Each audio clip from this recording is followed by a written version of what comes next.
Should old acquaintance be forgot? Meow, Huples cat. As 2020 finally ends and we're looking forward to 2021, but what the pandemic used to be called was the forgotten pandemic. The forgotten pandemic of 1918, 1919. I think the other thing is the volume and type of information. I think we kind of expected in an SHTF for the news press to cover it, for prepping to cover it, and for mainline social media to cover it. What was a big shock to me was the number and volume and convinced videos out there from preppers that were convinced that this pandemic was not happening, or was a biological attack, or wasn't killing anybody, or was designed to actually bring about various political purposes, mostly to deal with the United States. And it's a bit of overkill to have like a pandemic affecting the whole globe and only the United States. And I really kind of tried to fight that early on, and then I just gave up and just unsubbed them. It is not logical in an SHTF to look at the SHTF and say most doctors, most nurses, all the world's governments are lying about what this is. It just isn't logical, and yet people are convinced of that. The only government I think left that has no COVID cases is North Korea. And North Korea takes this so seriously that if you sneak in, rather than quarantine you, they just execute you. It is a serious disease. It is spreading. There's millions dead at this point, and I do use that term properly. I have covered this before, and if I have some motivation I'll put it up now. The baseline death rates, the number of people that have died in 2020 compared to 2019, 2018, 2017, 2016, and even 2015, the last year of a bad flu pandemic, is significantly higher than the death reported from COVID. It varies between 10 to 15% to up to 50 to 70% in some jurisdictions, depending on how they calculate COVID deaths. It kills a lot of people. It kills 1 in 100 or 1 in 50. And significantly, most of those people are actually fit and well. Most of them are over the age of 50. Most of them is the part that's missing in a lot of preppers' response to this. Not all. And I think it's kind of key, you know, if you're losing 20-year-olds in your ICU from COVID who are fit and well, it gives you a different perspective on the relative risks to you and your family than people who are just watching videos from non-scientists that use fake science to prove that there's nobody dying from this, that this is just a fake disease. And yes, there have been some issues with reporting, and there have been some people claimed to have died from it who didn't. But honestly, the vast majority of people who were claimed to die from it died from it. And a significant number, way more than have been badly reported, have not been reported as deaths from COVID, directly or indirectly. And it's pretty clear, it kills a lot of people. And it causes a lot of economic damage. And that's the other thing. When you resist economic lockdowns in pandemics, what happens is more people die, more people suffer, and the economic recovery will be longer and slower than if you went for early and hard lockdowns. We all knew this from 1918, 1919, the data was there. By August of 2020, the data was there, clearly. The strongly locking down places had actually stopped the disease almost in its tracks, apart from a little bit of outbreaks hither and thither. The ones who have made no efforts to lock down at all, no efforts to mandate masks, no efforts at all, had allowed people to go to bars whenever they wanted, as many as they wanted, allowed people to go to college football games. Those were the jurisdictions that were having the greatest number of deaths, and coincidentally the greatest number of businesses that were failing, because the majority of the population didn't feel comfortable to use their services long after it was possibly safe for them to do so because of what had happened without the lockdowns. And that's something that I keep telling people, and people keep arguing with me on it. It's not my opinion, it's actually scientific data. Lockdowns, strong and early, work to improve and recover the economy much, much better than no lockdowns or partial lockdowns. The other lesson for me, and I tried to put it in practice early on, was that the full lockdown for yourself, for your family, as far as they're prepared to go along with it, is actually a key thing. To rely on the governments to tell you when to lock down and when you don't have to lock down, you're always going to be looking at a lag. They're always going to have to cover the data, they're always going to have to think about the data, they're going to have little meetings about it, they're going to have to look at various bits and bobs about how many people we're prepared to let die, or how many people we can allow to go into our hospital sick. So their data points are actually reasonable, but they're not what you need to do. You need to lock down hard as you can when you hear the pandemic has started somewhere in the world, and stay locked down until a vaccine's available. And that sounds kind of brutal, it sounds kind of impossible. Well, it is. You have to go to work, you have to go shopping, but you go safely, you go carefully. You know, Kitty and myself change our shoes when we get to work and put shoes back on when we finish work. So our shoes, our footwear that we use at work is not actually ever going into the car except into a sealed box. It's certainly never going into our home. Kitty, because she's an ICU nurse, she changes her clothing completely except for underwear.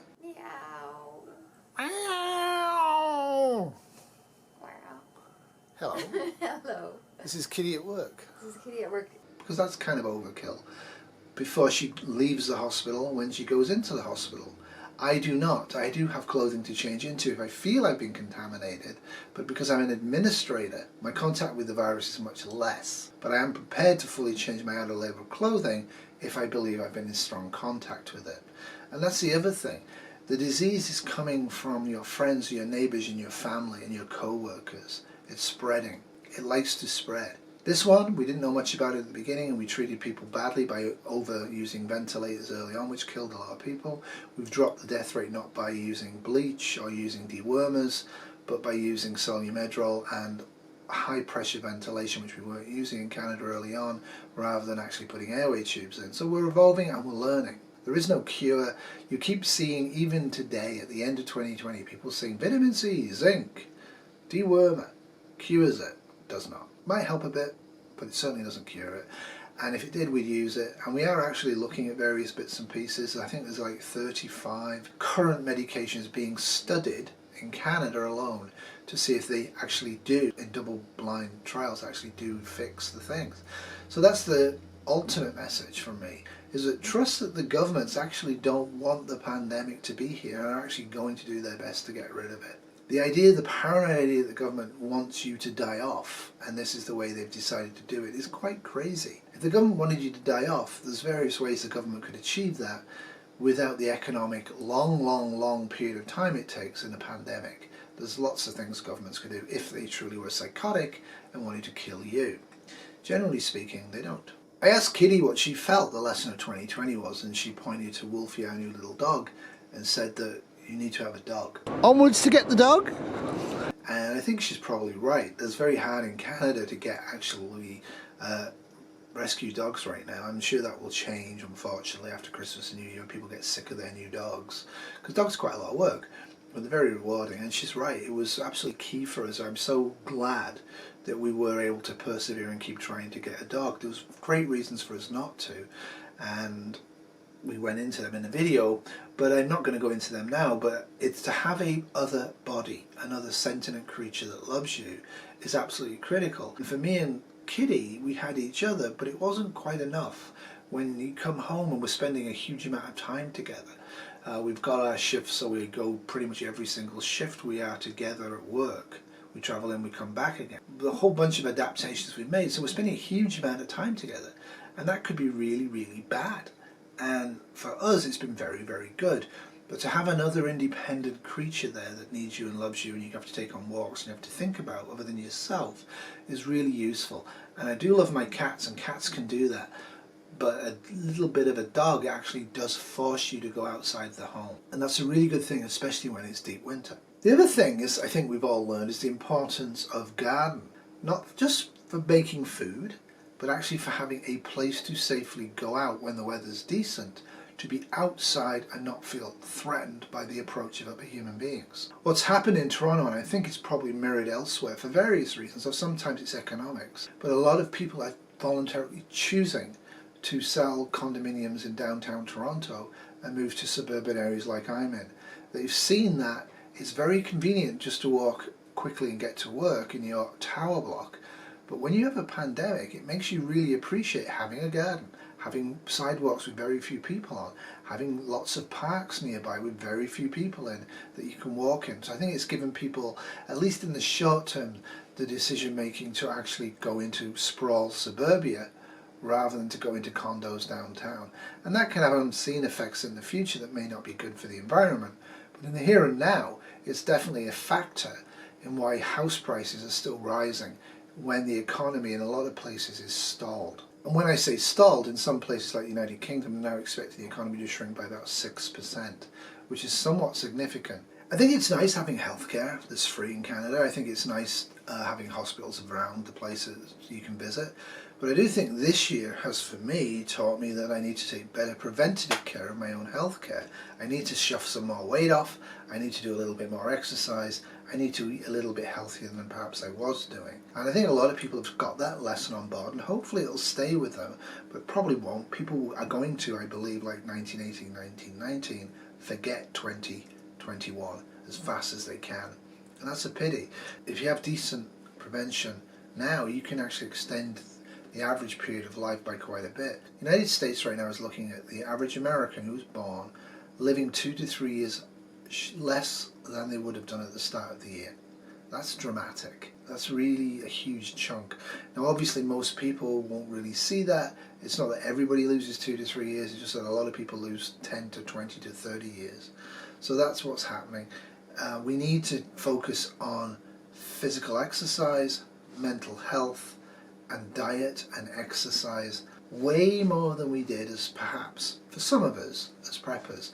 And it doesn't mean that you eat lean meat and go to the gym and take steroids and have big hulky muscles. It means that your general cardiovascular health is good and that you're not carrying fat if you're a male in your middle, which I am still. I think the other major lesson is that life's uncertain and things come out of the left field and they can cause havoc. There's a lot of people who are making great money in January of 2020 who are now almost bankrupt or have declared bankruptcy. A lot of so-called businesses were doing stuff that it turned out people weren't prepared to do in a pandemic. A lot of yoga studios, a lot of bars, a lot of restaurants have found their customer bases either disappearing because they've been told they have to shut because of lockdowns, or it disappeared because people were choosing not to go because they felt it a threat to go out. And I think that's one of the things we need to think about. Are people going to go back, like in downtown Toronto, to buying meals outside the home for pretty much most meals? Coffee and a Timbit, yeah. Actually coffee and a chicken burger at McDonald's for breakfast. There's a whole bunch of things people have been eating which are actually good for them and cost money because the convenience that they're there. So they buy them on the way to work. So they have breakfast bought, they'll buy something at lunch, and they may buy dinner or pizza when they go home. I'm hopeful that that won't come back. And the reason is that the food, generally speaking, is not healthy. And I think a lot of people have developed a love and appreciation of home cooking. Those people who are able to buy the ingredients, those people who are able to spend the time cooking, I think have really developed a love of it, a passion of it. The fad in sourdough and home bread baking and all the rest of it that came up because people had time on their hands, I hope that will stay. I hope people will still appreciate the finer things and doing things in a more self-reliant way, actually having flour and yeast and making their own bread rather than always relying on it to come from the stores. A lot of store-baked bread will actually get mold on it before it goes dry. They have that much preservatives in it, and that's expensive bread as well. It's very hard to buy bread with 3 or 4 ingredients. Very hard. You should look at ingredient labels. Hopefully people are doing that more often. We can go from 2020, which is a period of large numbers of death and injury and sadness, and we can take the habits developed by force during 2020 and we can make them into major force multipliers for us as people and as preppers in 2021 and beyond. And I think that's what we need to do. As much as it sucked 2020, and trust me, it sucked, and it ain't finishing easily. Not for me in Toronto as a nurse. We're having a massive spike, way worse than we did in the spring, and it's still rising. But for me, the importance of friends, the importance of family, the importance of home has been cast ironly sorted out for me in my head and my heart during 2020. And for that, I thank 2020. It's made me much more grounded and much more appreciative of the things that actually matter. That's all for me. If you like this, please feel free to give me a sub and a thumbs up. If you don't like it, if you didn't like it, please feel free to give me a thumbs down. But what I would like you to do is actually have a think in the comments section and actually write out what's the one blessing, the one lesson that you have got looking back on 2020 that you hope you will never forget. And what things have I said that I'm wrong about or you disagree with? We're all different, and it's important to hear everybody's different voice because it can change your point of view into better ways and safer ways of being. Anyway, happy Hogmanay, happy New Year, however you choose to celebrate it. Me and Kitty are going to celebrate it by doing 4 nights at work. So somebody has to, right? Toodles.